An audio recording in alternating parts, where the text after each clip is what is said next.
What's up mga sir, madam, idol, isang mapagpalang araw po sa inyong lahat. Today is December 25. Merry Christmas po sa inyong lahat and Happy New Year. So ngayon mga sir, madam, idol, ay ipapakita ko po sa inyo yung ginawa ko sa aking tanglad. Ito po, dito lang po kasi siya nakatanim. At ang kanyang tubo po ay pumunta doon, ang tutumba, kaya po nilagyan ko po ng tali na ganito para hindi po siya matumba doon. And then nilagyan ko na rin po ng sahod na ito na mayroong lupa. Nilagyan ko pong lupa dahil yung ibang ugat po kasi niya is lumalabas po doon and wala naman lupa, so natutuyo lang. So nilagyan kong ganyan para po hindi matumba. Actually mga sir, madam, idol, nakapag-upload po ako ng video ng tanglad na ito noong November 18. Ay napansin ko po siyang may iba po siyang suloy na katulad nito. Ayan, tulad niyan. Pag mayroon po kasing mga ganyan mga sir, madam, idol, yan po ay ang palatandaan niya na siya ay bubulaklak.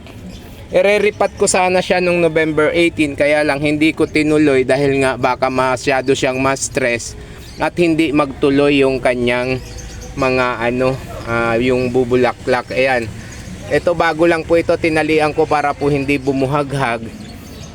Meron po siya ngayong 8. Ito, 1, 2, 3, 4, 5, and ito ang pang-6. And may 2 dito na medyo mababa, pang-7 and pang-8. Ngayon mga sir, madam, idol, ay ganyan na po siya kataas. Ayan. Yung dulo po na yan ay maglalabas na po yan ng bulaklak. Yung parang may sumasanga na. Yan na po yung magiging bulaklak. At ang palatandaan natin na malapit na pong lumabas ang kanyang bulaklak mga sir, madam, idol, ay habang po tumataas po kasi siya ay umiiksi po ang dahon. Ayan, katulad po nito. Ayan, umiiksi po ang kanyang dahon. So pagkatapos na pong umiksi ng dahon, ayan, katulad nito, umiiksi ng dahon, lumiliit na, magkakaroon na siya mga sir, madam, idol, ng katulad niyaan. Ayan yung parang may sumanga. Ayan, yung sa taso may sumanga. Yan na po yung magiging bulaklak, no? Yung na siya. Pagkalimbawa, pagkagaling niya dito sa bawat dahon po yan tumutubo yung kanyang parang sanga. Ayan, dyan halimbawa, gagano na po yan. Pupunta na po yan dito. Yun po ang bulaklak ng tanglad. So dahil nga po na-upload ko sa aking Facebook page yung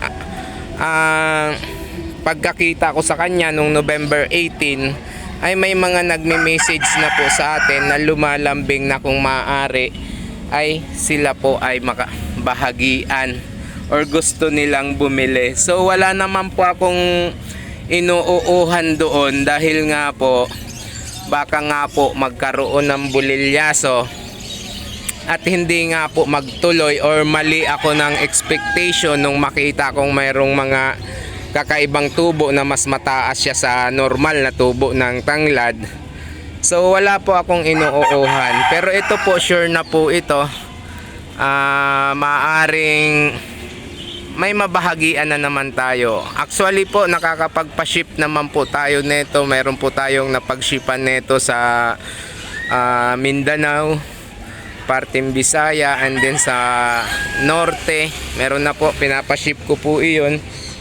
So sana lang mga sir, madam, idol, is magtuloy-tuloy po dahil ayon nga po sa kasabihan ng mga marurunong at mas nakatatanda po sa atin, na ito nga daw pong bulaklak ng tanglad ay nakakapagbigay po daw ng swerte. So wala naman pong masama na paniwalaan natin, wala rin namang mawawala sa atin. So doon lang po tayo. Pero isa lang po ang masasabi ko mga sir, madam, idol. Kahit po meron siguro tayong isang sakong bulaklak ng tanglad, kung tayo'y naghihila-hilata lang, wala naman po sigurong swerteng darating sa atin. So ang kailangan lang po nating gawin siguro, katulad sa nangyayari po sa akin, is samahan po natin ng pagsisikap. Dahil ang pagsisikap po ay ang magbibigay sa atin ng swerte, no? Ayun. Hindi naman po sa pagpipiloso po mga sir, madam, idol, is dahil nga po ako ay meron nito, pero napapansin ko naman po sa takbo ng aking pang-araw-araw ay okay naman. Hindi siya pareho nung dati na parang napakabigat po sa akin. Pero sa ngayon po, masasabi kong okay siya, lalong-lalo na po doon sa sa tindahan ng aking asawa at sa aking paghahanap buhay. Kontento na po ako kung may anong meron.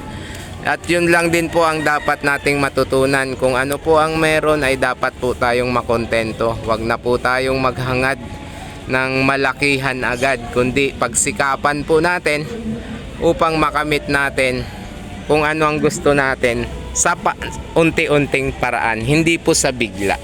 Ganun po. Alright. Okay. Merry Christmas nga pala sa inyong lahat. Ang inyong pong lingkod ay nagbabalak pong bumiyahe ng Bicol bukas. So see you Bicol if matuloy po kami, if ever na matuloy. At dahil nga po sa gusto kong ma-experience yung napapanood ko sa sa mga posts na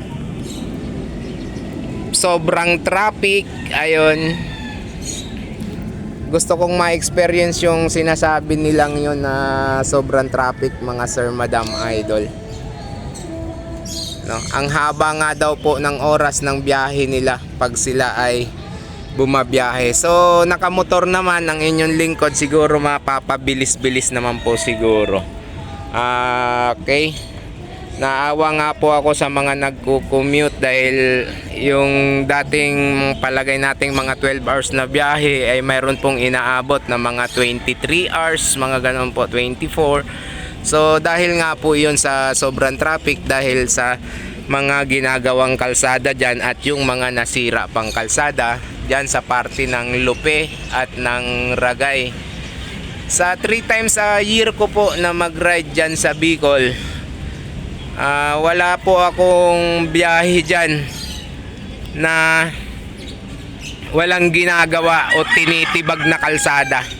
Meron po talaga, hindi po yan maubusan. Ewan ko ba, dahil nga po madali pong masira ang inyong kalsada dyan. Alright, hanggang dyan lang muna mga sir, madam, idol. Uulitin ko, Merry Christmas and prosperous Happy New Year sa inyong lahat. Mag-ingat po tayo parate saan mang sulok tayo ng mundo naroon. Bye bye!